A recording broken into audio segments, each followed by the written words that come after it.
Bonjour, moi je m'appelle Shirima, j'ai 19 ans. Ma maman est camerounaise et mon père est français.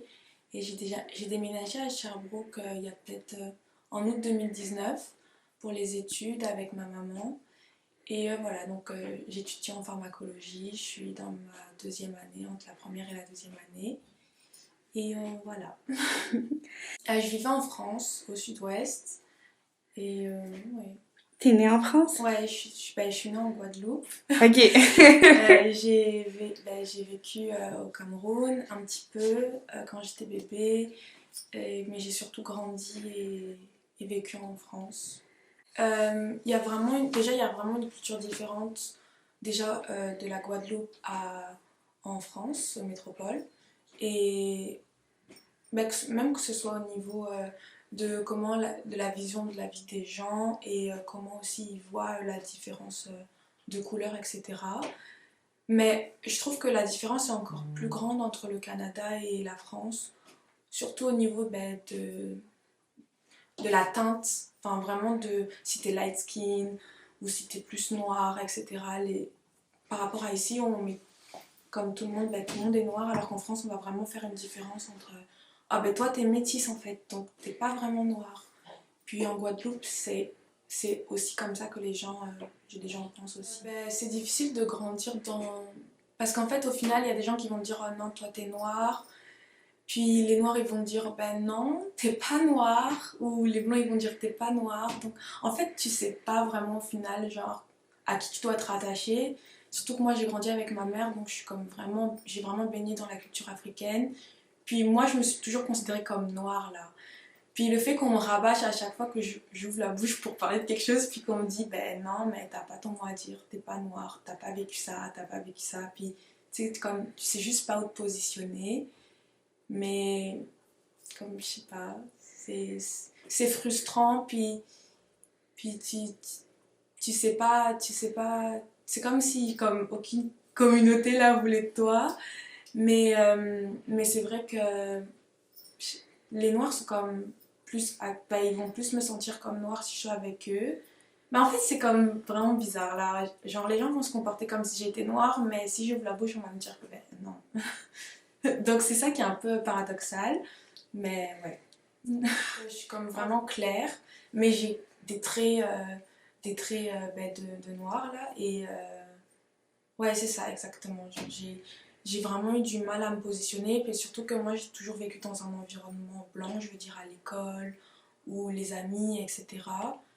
Donc, comme c'est toujours considéré, tu sais, ils faisaient pas de différence, mes amis, genre vraiment, vraiment entre eux, donc j'étais comme considérée comme blanche là, mais quand il s'agissait de, de sujets sérieux, on va dire, c'était juste comme non, t'es noir là, ou non, enfin, c'est comme ça dépend des gens. Donc Ouais. c'était vraiment compliqué. Ben, en fait, mes amis en tant que tels, mes amis vraiment non. Parce que en fait, c'est comme si eux, ils voyaient pas ma couleur. C'est-à-dire que on n'en parlait jamais, ils faisaient jamais de remarques. C'était comme vraiment, on s'en fout là, ce qui est normal. Mais quand je disais ça, c'était vraiment que je disais qu'ils en... C'est pas qu'ils ils savaient que j'étais noire, puis c'est pas ils le voyaient pas comme tu dis, c'est juste ils trouvaient pas ça important que, que je sois noire, que je sois blanche ou que je sois asiatique ou que autre. C'est juste que c'est des personnes qui étaient ouvertes et puis qui s'en fichaient. Mais c'est vrai que des personnes peut-être autres, des connaissances ou des... Ça a été plus difficile parce que tu te prends des préjugés, tu te prends des remarques, etc. Puis c'est vrai qu'au début, ben, je me battais en disant ben non, mais t'as pas à dire ça parce que si, parce que ça.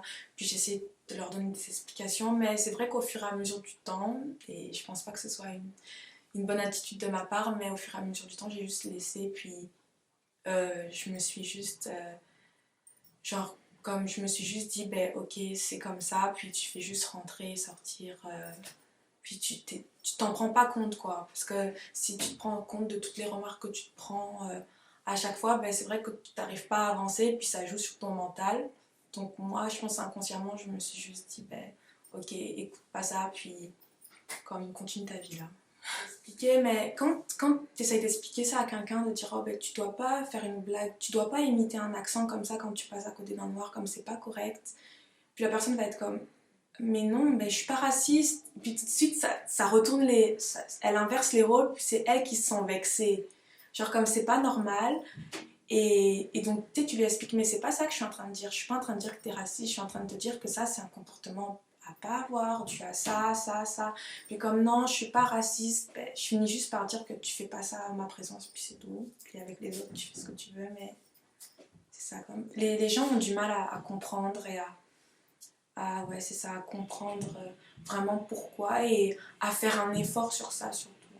Ouais, je suis au courant, j'y suis allée à celle de Sherbrooke et je trouve que c'est vraiment bon de enfin mettre en lumière ce genre de choses et que ça a pris... c'est bien que c'est pris autant d'ampleur parce que c'est vrai que ça dure depuis longtemps et qu'on n'en parlait pas.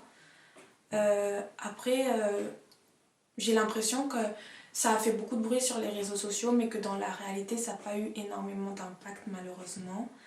Mais j'espère que ça va continuer comme ça et que les gens vont continuer à parler surtout. Je pense que le plus important c'est juste de s'exprimer, pas forcément de pointer du doigt quelqu'un ou de dire oh ça c'est pas bon, ça c'est pas bon, juste exprimer ce qui s'est passé, exprimer comment toi tu t'es ressenti par rapport à ça. Et je pense qu'au fur et à mesure des générations, ben, ça va s'améliorer. J'ai vraiment pas vraiment vécu de réelles situations de racisme à part comme je disais, le racisme systémique, comme ils appellent ça, les préjugés, les petites remarques comme ça, par-ci par-là, qui sont pas non plus petites, mais enfin, vous voyez ce que je veux dire.